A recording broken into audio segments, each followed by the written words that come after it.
ఇవాళ అంశాలన్నీ మర్చి బీజేపీ వాళ్ళు తెలంగాణ కోసం ఒక్క మాట కూడా మాట్లాడకుండా 8 మంది ఎంపీలను గెలిపించిన నీళ్లు మనవి తరలించకపోతుంటే మాట్లాడకుండా ₹1 నిధులు కూడా కేంద్ర బడ్జెట్ నుంచి మాకు ఇవ్వకుండా మీరు చేస్తూ ఉన్నారు. ఖచ్చితంగా బీజేపీ వాళ్ళు ఒకవేళ బీసీ బిల్లు మీద మీరు ముందడుగేయకపోయినా,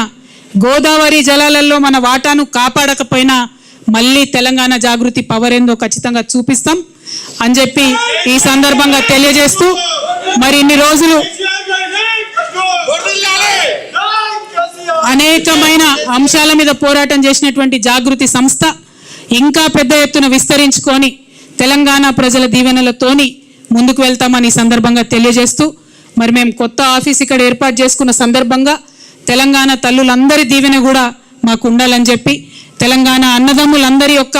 సహాయ సహకారాలు కూడా మాకు ఉండాలని చెప్పి మనస్ఫూర్తిగా నేను కోరుకుంటూ, ఇంత పెద్ద ఎత్తున ఇక్కడికి వచ్చి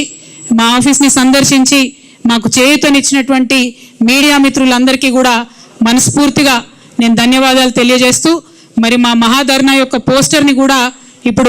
రిలీజ్ చేసుకుంటామని ఈ సందర్భంగా తెలియజేస్తున్నాను. Thank you. జై తెలంగాణ, జై జాగృతి, జై కేసీఆర్.